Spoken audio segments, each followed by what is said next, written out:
د بېنظیر انکم سپورټ پروګرام د طرفه یو نوی اپډیټ راغلی. تاسو چې پر روان وخت کې د بېنظیر روپۍ راغلي نو هغه به تاسو ته ښه په اسانۍ سره میلاویږي. اوس چې تاسو کومې روپۍ راغلي نو تاسو د هغې لپاره بازار ته راځئ او په دوکانونو کې دغه روپۍ راغلئ. د دې نه یو څو ورځې مخکې چې دی نو هغو کیم سیټ چې دی هم کولاو کړو. دا د دې د وجې نه کولاو کړو چې کومې پیسې به د کسانو کټ کولې هغه وایي چې دا پیسې کټ کېده چې دي دا ختم شي، خو د هغې سره هم هغه پیسې کټ کېده چې دي هغه ختم نه شو. که دوکانونو ته تاسو لاړ شئ نو هلته کې هم هغه کسان چې دي هغه روپۍ کټ کوي.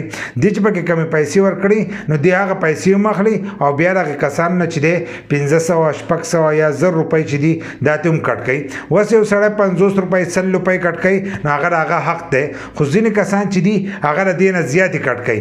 نو حکومت د دې لپاره یو نوې طریقه راایستلې ده چې په هغه طریقې سره چې دی تاسو به اوس ښه په اسانۍ سره چې دی د بېنظیر روپۍ حاصلولی شئ. د هغې لپاره به تاسو ځان له د بینک اکاونټ چې دی دا به کولاوئ. څنګه چې موږ ځان له د بینک اکاونټ کولاوو موږ ته میلاویږي. دغه شان به تاسو ته دغه اے ټي ایم کارت چې دی هغه میلاویږي او د هغې په ترو باندې چې دی دا روپۍ به تاسو راغستی شئ. په ځینو ځایونو کې چې دی د دې شروعات شوی دی لکه په ټول پاکستان کې چې دی په 2 ضلعو کې د دې شروعات شوی دی. هغه کسان چې دي هغه ځان له د اے ټي ایم په ترو باندې چې دی دغه روپۍ راایستی شي، خو په باقي ضلعو کې چې دی هغه په دمه دمه باندې چې دی دا به شروع کېږي. نو را روان وخت کې چې تاسو روپۍ راغلی نو هغه به د اے ټي ایم په ترو باندې چې دی دغه روپۍ به تاسو راغلی، خو د هغې لپاره به تاسو له کارت جوړېږي. اوس هم ډېر کسان چې دي هغه د اے ټي ایم په ترو راغلي نو د هغو نه چې دی روپۍ نه کټ کېږي، خو ډېر داسې کسان دي چې هغه په دغې د طریقه باندې چې دی په هغې نه پوهېږي. نو د هغو لپاره به اوس اے ټي ایم کارت میلاویږي. لکه څنګه چې موږ ته د بینک اے ټي ایم کارت میلاویږي په هغې باندې د بینک هغه نوم چې دی هغه پې لیکلی په دې باندې چې دی د بېنظیر تصویر به وي. لکه تاسو ته چې کوم کارت میلاویږي نو په هغې باندې به د بېنظیر تصویر وي. هغه به تاسو اے ټي ایم ته وړئ او د هغې په ترو باندې به خپل قسط چې دی هغه به تاسو راوکاږئ.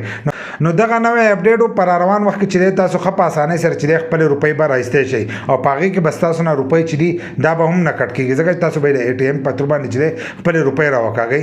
او کومو کسانو چې 9000 روپۍ قسط نه حاصل کړی او د دې نه مخکې ورته میلاوېدلی نو په ټولو اکاونټونو کې چې دی دغه روپۍ جمع شوي دي نو تاسو خپل شناختي کارډونه چې دی وچیک کړئ او خپل 9000 روپۍ چې دي دا راواخلئ. که دا ویډیو مو خوښه شوي نو یو لایک شیر کمنټ چې دی دې ویډیو له لازم ورکړئ.